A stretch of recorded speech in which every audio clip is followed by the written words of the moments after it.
சொல்பவராக நடிக்கிறேன். என் பெயர் சந்தோஷ். நான் கதை சொல்பவராக நடிக்கிறேன்.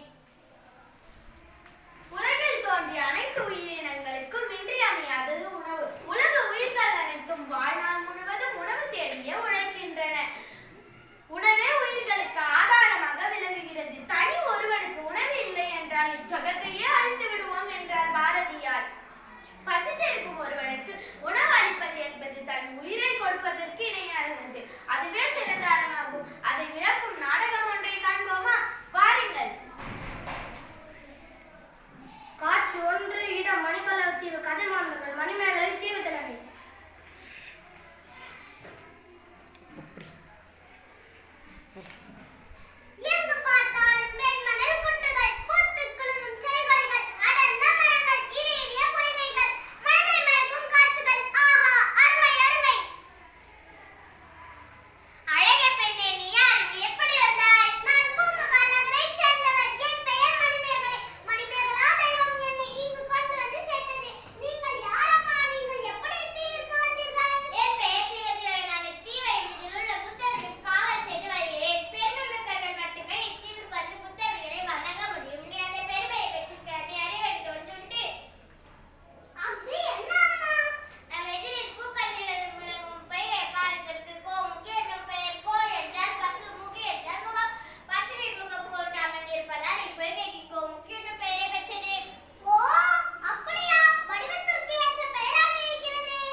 காட்சி 2. இடம் ஆதிரை நிலம். கதை மாந்தர்கள் மணிமேகலை ஆதிரை.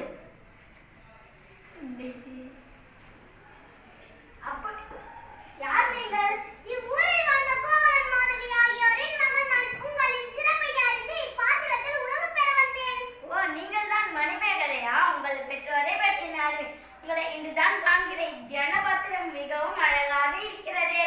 இஃது அல்ல அல்ல குறையாமல் உணவு வழங்கும் அமுத சுரபியாகும். அப்படியா? அமுத சுரபை சிறப்பே அறிஞ. அதில் அமுத சுரபை இப்பாத்திரம் உங்களுக்கு எப்படி கிடைத்தது? மணிப்பல்லவ தீவில் கோமுகி என்னும் பொய்கை இருக்கிறது. வைகாசி திங்கள் முழுநிலவு நாளில் இப்பொய்கையின் நீரின் மேல் ஓர் அரிய பாத்திரம் தோன்றும். அஃது ஆபுத்திரன் கையில் இருந்து அமுத சுரபி என்னும் பாத்திரமாகும். அந்த பாத்திரத்தில் இட்ட உணவு அல்ல அல்ல குறையாமல் உணவு வழங்கும் அமுத சுரபி.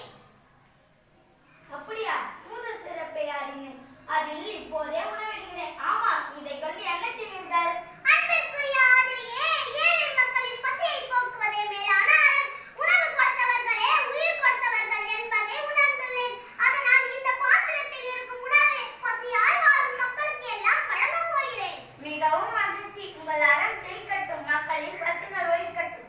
இதோ இப்போது உணவிடுகிறேன். ஆதிரை அமுத சுரபியில் உணவை இடுகிறார். மணிமேகலை அமுத சுரபியை கொண்டு உடல் குறையற்றோர், பணியாளர், ஆதரவை அற்றோர் ஆகியோருக்கு உணவு அளிக்கிறார். பின்னர் பூம்புகாரில் உள்ள சிறைச்சாலைக்கு சென்று அங்கு உள்ளவர்களுக்கும் உணவிடுகிறார்.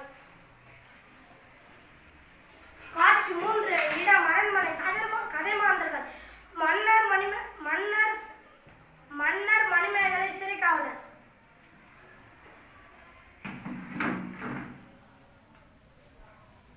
வேந்தே, வணக்கம். இன்று காலை நம் சிறைச்சாலைக்கு இளம்பெண் ஒருத்தி வந்தாள். அவள் கையில் சிறிய பாத்திரம் ஒன்று இருந்தது. அதில் உணவை அள்ளி அள்ளி சிறையில் இருந்து அனைவருக்கும் வழங்கினார். ஆனால் அவள் கையில் அந்த பாத்திரத்தில் உணவு குறையவே இல்லை. என்ன? ஒரு சிறிய